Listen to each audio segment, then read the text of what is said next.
Yang penting siapa yang paling banyak khidmahnya, maka dia nanti yang akan mendapatkan kemuliaan dari Allah.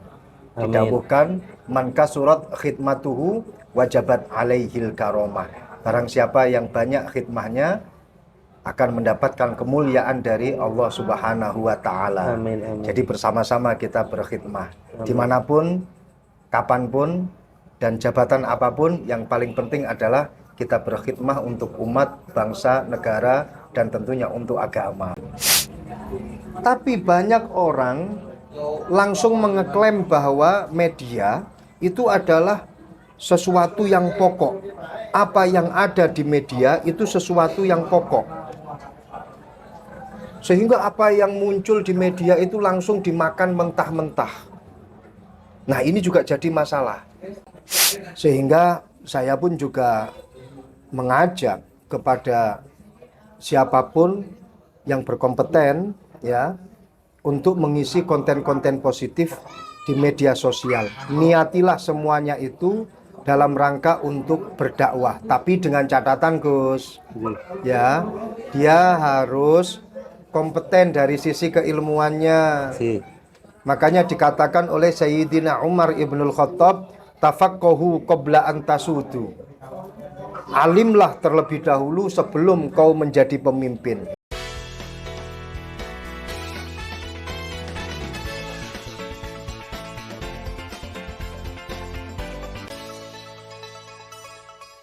Assalamualaikum warahmatullahi wabarakatuh.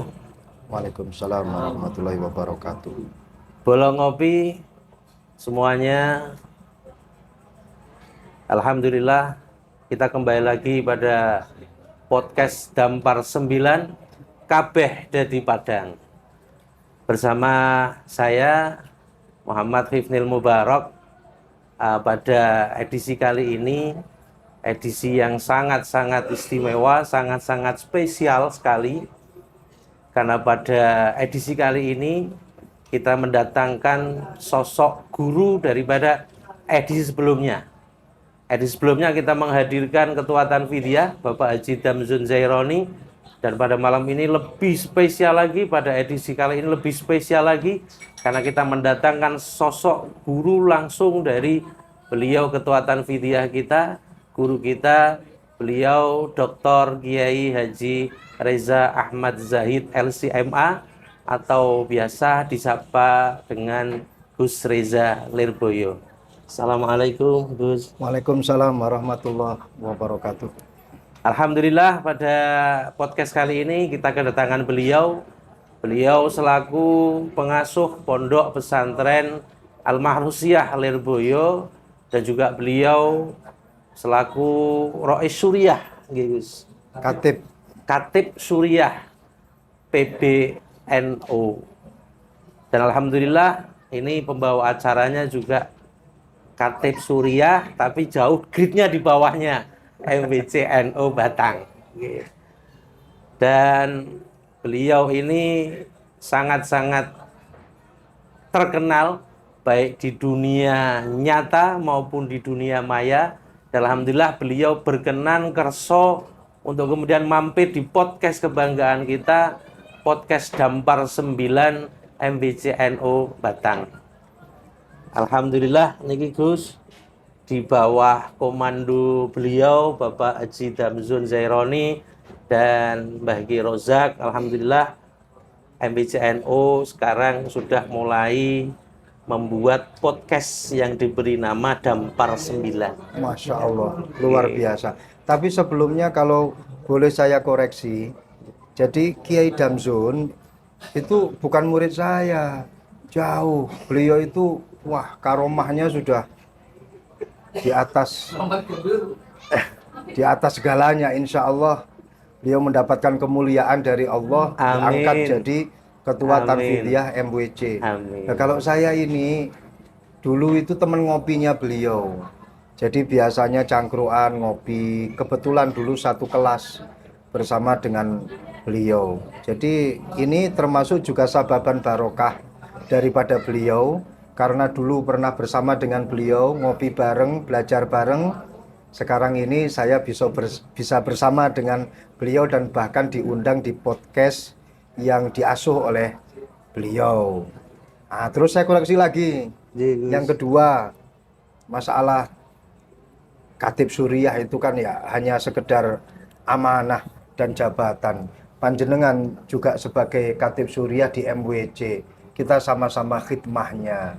Yang penting siapa yang paling banyak khidmahnya, maka dia nanti yang akan mendapatkan kemuliaan dari Allah.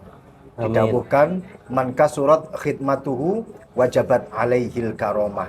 Barang siapa yang banyak khidmahnya akan mendapatkan kemuliaan dari Allah Subhanahu wa Ta'ala. Amin, amin. Jadi bersama-sama kita berkhidmah dimanapun, kapanpun, dan jabatan apapun. Yang paling penting adalah kita berkhidmah untuk umat, bangsa, negara, dan tentunya untuk agama. Amin, amin.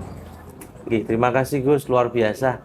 Tapi sebelumnya niki ada cerita, ini tidak tahu benar atau tidak. Gimana antara itu? panjenengan dengan Pak Haji Damsun.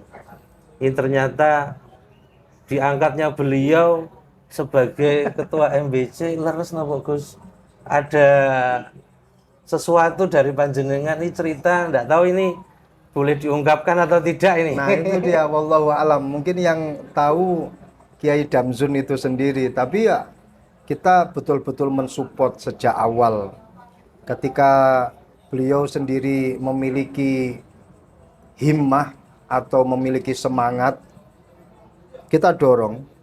Dan kita tahu apa yang dia miliki ini adalah betul-betul semangat, bukan satu ambisi. Jadi beda Gus Ifni antara ambisi dengan semangat. Kalau semangat itu bahasa Arabnya itu adalah himmah. Ya, himmah itu adalah aslur riyasah.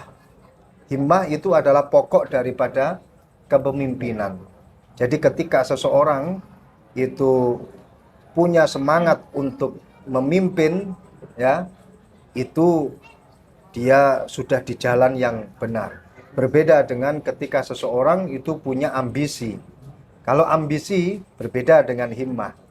Himmah itu adalah semangat yang mana tujuannya untuk limaslahatil ammah, untuk kemaslahatan semuanya. Tapi kalau ambisi itu lebih banyak karena kemaslahatan dirinya sendiri, karena kepentingan dirinya sendiri. Kalau dalam bahasa Arabnya, ambisi itu adalah at-tumuh. Hadza huwal farqu bainal himmah wat tumuh. Kalau al-himmah itu untuk maslahatul ammah. Tapi kalau at-tumuh itu untuk bimaslahati nafsihi, hanya untuk kemaslahatan dirinya sendiri. Nah ini kiai kita, Kiai Damsun, yang dimiliki adalah semangat. Jadi yakinlah apa yang dia lakukan ini betul-betul untuk limaslahatil ammah. Oke, Understand? Insya Allah. Nah ini kaitannya dengan semangat nih Gus. Di zaman sekarang ini bagaimana kira-kira semangat santri, semangat khidmah di Jam'iyah yang pada zaman sekarang tentunya tidak hanya cukup dengan kita tatap muka, hanya dengan langsung face to face, tapi kita juga dengan media dakwah secara online, termasuk pada saat ini Gus. Kinten-kinten bagaimana khidmah kita kemudian yang bisa kita lakukan terutama dalam dakwah lewat medsos. Iya, saya sepakat sama panjenengan bahwa yang namanya media sosial itu adalah wasilatun min wasailid dakwah. Adalah bagian daripada lantaran untuk kita berdakwah kepada umat, kepada masyarakat. Jadi manfaatkan wasilah ini dengan sebaik-baiknya. Nah, permasalahannya langsung saja, ya, banyak orang yang tidak memanfaatkan wasilah ini karena mungkin ada rasa antipati dan lain sebagainya. Padahal kita bisa menjangkau semua kalangan itu harus punya wasilah. Suara kita bisa tersampaikan kepada siapa saja, itu harus ada wasilah. Satu dunia pun barokah wasilah pasti akan bisa mendengar kita. Ketika kita tidak memanfaatkan wasilah ini, bagaimana kebaikan yang ingin kita sampaikan kepada orang lain itu bisa tersampaikan secara maksimal. Makanya wasilah ini adalah suatu hal yang penting untuk menyampaikan ghoyah, untuk menyampaikan maksud. Harus ada yang namanya wasilah. Jadi urutannya begini, wasilah, terus kemudian ghoyah. Ya, ketika kita akan sampai kepada ghoyah, itu harus ada wasilah terlebih dahulu. Bagaimana kita sampai kepada ghoyah tanpa adanya wasilah?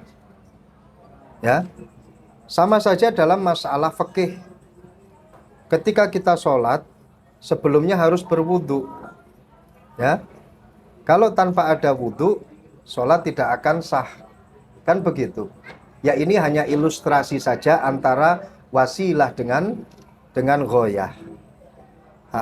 Ini yang harus kita ingat. Pentingnya wasilah. Keberadaan wasilah untuk mencapai pada ghoyah. Yang jadi masalah lagi, selain orang itu tidak menganggap akan pentingnya wasilah, ada satu anggapan wasilah ini adalah suatu hal yang pokok. Wasilah ini adalah suatu ghoyah. Ini juga penafsiran yang salah. Wasilah, bahasa kerennya saat ini itu adalah media. Ya, media itu wasilah. Wasilah ini bukan ghoyah. Sehingga media itu bukan ghoyah. Ya. Tapi banyak orang langsung mengeklaim bahwa media itu adalah sesuatu yang pokok. Apa yang ada di media itu sesuatu yang pokok. Sehingga apa yang muncul di media itu langsung dimakan mentah-mentah. Nah, ini juga jadi masalah. Kita harus juga mengingatkan kepada mereka bahwa ini yang ada di media, ini adalah satu wasilah. Jangan kau anggap sebagai ghoyah. Jangan kau anggap sebagai suatu hal yang pokok dan tidak bisa disalahkan dan harus diterima mentah-mentah. Permasalahannya begini. Ketika seseorang itu menerima satu berita yang di situ masih belum bisa dibenarkan, yang masih belum bisa dipertanggungjawabkan kebenarannya. Nah, ketika dia mengatakan media itu adalah ghoyah, maka dia akan tersesat. Kenapa? Lawang ini adalah media dan masih membuat satu konten atau satu substansi yang masih belum bisa dibenarkan, belum bisa dipertanggungjawabkan kebenarannya, tapi sudah dimakan mentah-mentah, dianggap satu ghoyah, maka dia akan tersesat.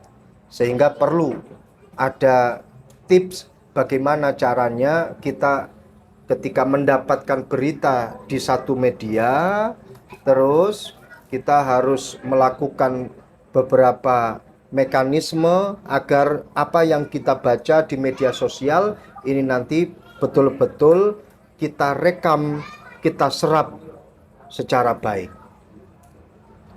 Berarti poinnya media itu adalah hanya sebatas wasilah. Wasilah. Ghoyahnya itu boleh tidak dikatakan kalau dakwah itu sebagai ghoyahnya, Gus? Ketika orang itu berdakwah dengan memakai wasilah, maka bisa kita mendapatkan secara maksimal konten-konten dakwahnya diserap oleh masyarakat. Seperti tadi yang saya katakan, ghoyahnya ya, ini nanti bisa terjadi secara maksimal. Loh, kalau yang dinamakan dengan ghoyah daripada dakwah itu apa sih? Itu tadi yang dikatakan ud'u ila sabili rabbik. Jadi ajaklah mereka. Dakwah itu kan ajakan. Ajakan kepada siapa? Ya kepada orang. Di situ ud'u ya, tidak ada maf'ul bihnya. Ud'u, ajaklah. Biasanya kalau kata-kata ajaklah atau fi'il amar itu biasanya ada maf'ul bihnya, ada objeknya. Tapi di sini tidak ada objeknya. Sehingga siapa yang diajak? Ya mereka yang mana dikoyiti setelah lafaz tersebut ila sabili rabbik, pada jalannya Allah. Sehingga yang kita ajak itu adalah orang-orang yang belum masuk ke jalannya Allah. Dan ghoyahnya dakwah itu adalah kita masuk ke dalam sabili rabbina, kita masuk ke dalam jalannya Allah subhanahu wa ta'ala. Mereka masuk ke jalannya Allah subhanahu wa ta'ala. Itu adalah ghoyah daripada dakwah. Terima kasih Gus, pencerahannya ini luar biasa antara wasilah dan ghoyah. Memang kadang kita sering terlena bahwa wasilah itu kita anggap sebagai ghoyah, padahal itu hanya sebatas wasilah. Lah niki Gus, karena di media online atau media sosial sebagai wasilah untuk berdakwah, maka kita terus pundi Gus ini para santri niki anggenipun dakwah lewat media sosial, trik nopo tips pesan saking panjenengan. Kalau sudah dikatakan media itu adalah wasilah, media itu pun juga sebenarnya adalah satu alat. Ya, alat ini tergantung siapa yang make. Kalau dibuat kebaikan, insya Allah hasilnya baik. Kalau dibuat kejelekan, naudzubillah, jadinya jelek. Jadi, ketika seorang santri atau siapapun, mereka yang punya ilmu yang kompeten, mengisi konten-konten yang positif di media sosial, maka itu adalah satu perjuangan dakwah melalui media sosial. Maka inilah yang seharusnya dilakukan oleh para santri. Media itu alat, ayo pergunakan dengan baik. Jangan digunakan untuk kejelekan. Banyak orang yang menggunakan media itu untuk kejelekan. Tapi kalau kita mendominasi untuk mengisi dengan konten-konten yang baik di media sosial, maka masyarakat yang menjadi konsumen daripada media sosial, dia akan banyak menyerap kebaikan. Tapi kalau media sosial itu didominasi dengan konten-konten yang negatif, maka ini nanti akan menjadikan masyarakat hanya mendapatkan asupan yang negatif atau mendapatkan ajaran-ajaran yang tidak sesuai dengan Al-Quran dan hadis, tidak sesuai dengan dawuhnya para ulama.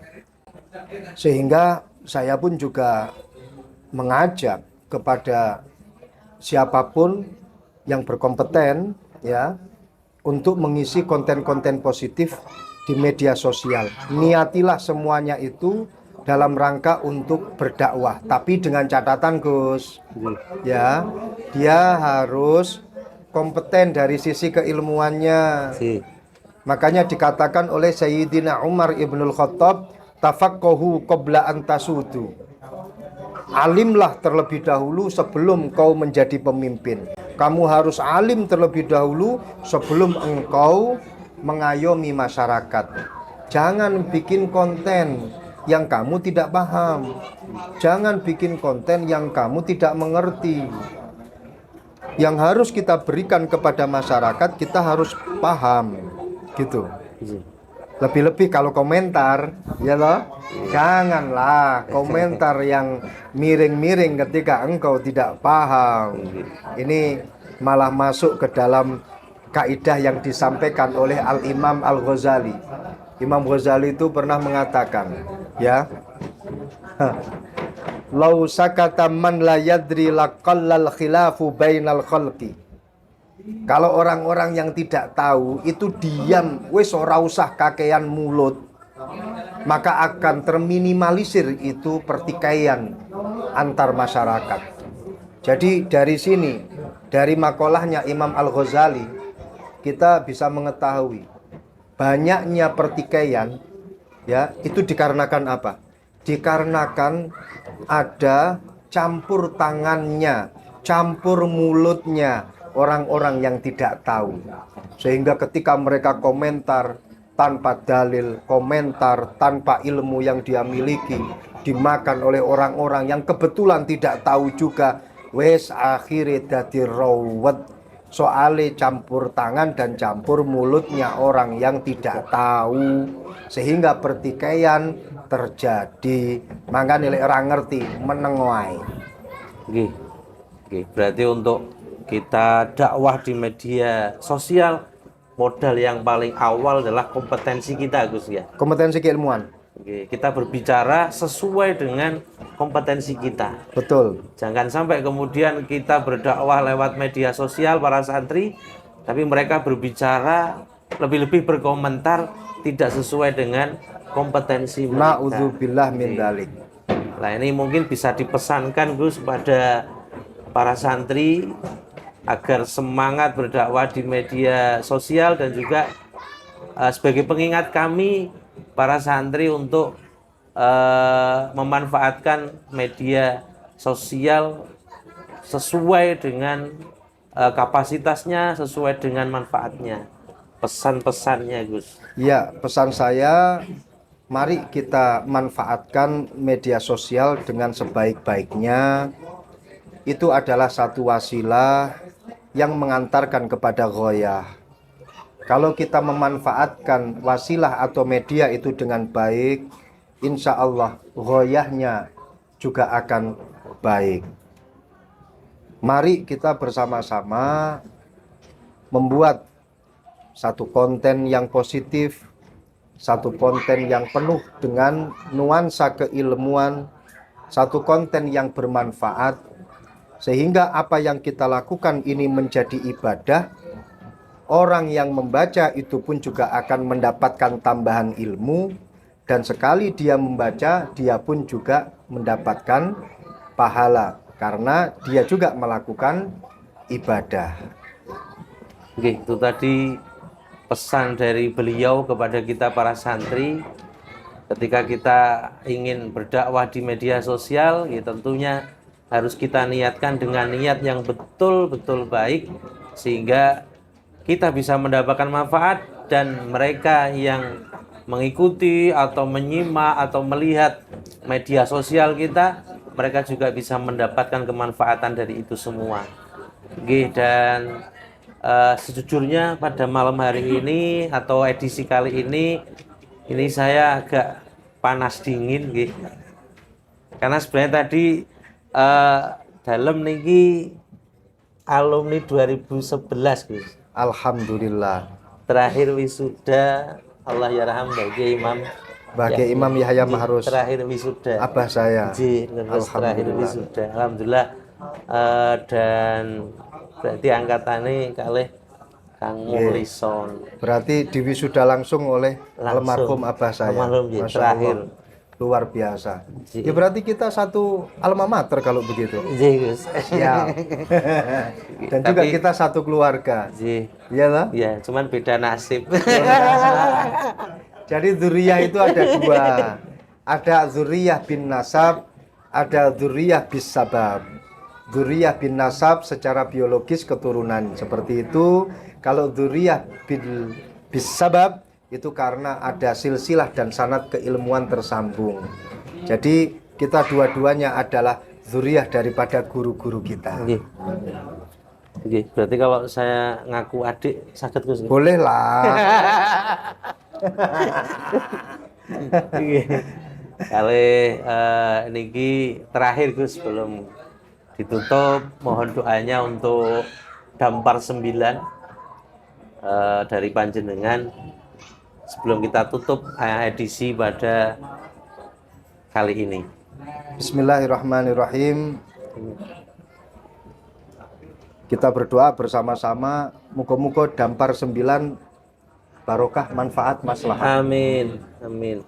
Dan dibuka oleh Allah pintu kemudahan di setiap urusannya. Amin. Amin. Amin. Waftah lana ya Rob Amin.